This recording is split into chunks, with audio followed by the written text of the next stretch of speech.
We're the writing and publishing group, and we have such a diverse range of skill sets in our group. We have aspiring playwright, we have an illustrator author, we have nonfiction expert.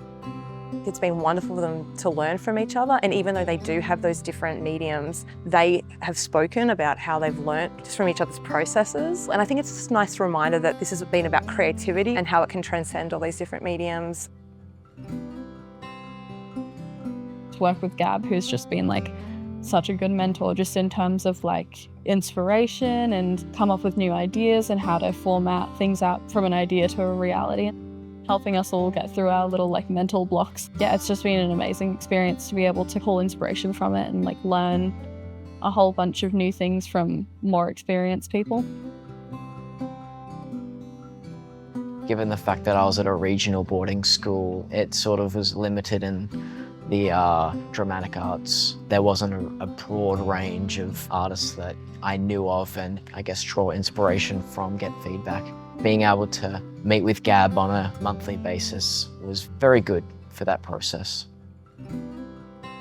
I've been working on a picture book called At the End of the Waterfall. I have finished writing my manuscript. That's what I worked with my mentor, and I have just started illustrating the scenes. Gab has helped me through my drafting process. The current manuscript I have, that's the result of 17 drafts. Now I understand that never settle on your first draft, that it is very important to keep working and reworking. It's not something I ever thought I would get to do, is to come into a publishing house and then talk to publishers, marketing people, creative directors about, what it's like to work in this publishing industry. It relieved some of the stresses, I think, for me of being like, oh, was my degree, actually going to be helpful? Would it be worth it? Or can I just do my own thing and still make it into the industry? And the answer seems to be that everybody here had a different pathway in. Yeah, it's been very uplifting. It's like very exciting to know that I don't have to, follow one set path. And if you've gone a different way, it means you've got to start again or anything like that. You see a book on the shelf at the bookstore or the library, and I just don't think people realise how many people work on that one book. There's the author's name on the front. There's just not that understanding of the sales team, the marketing team, how many meetings go into it. And also, that's all the business side of things.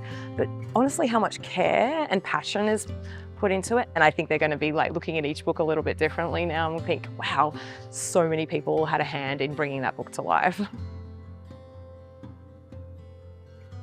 There are so many things that aspiring and emerging writers can be doing in their everyday life. You need to be reading. I know it sounds obvious, but the amount of people that say they want to be writers and then you ask them what they're reading and they're not reading anything. So step one, make friends with your library. It's also a wonderful way to be learning about the type of writing you want to do, what you love, what you don't love. So you can look at it from an enjoyable perspective, but also from that critical lens as well.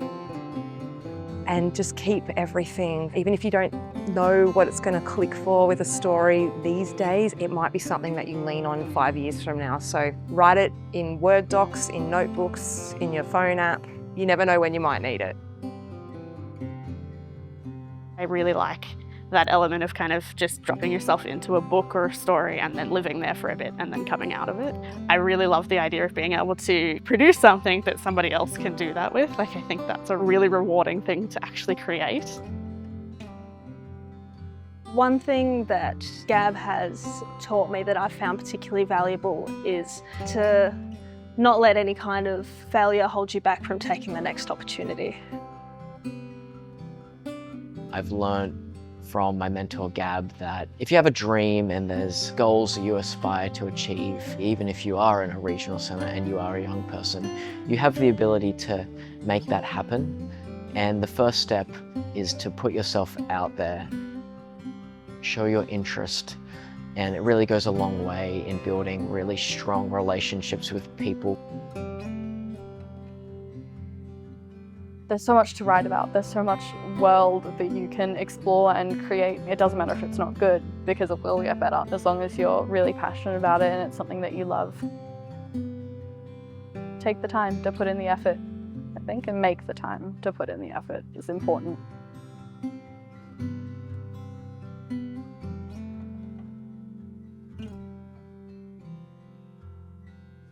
you.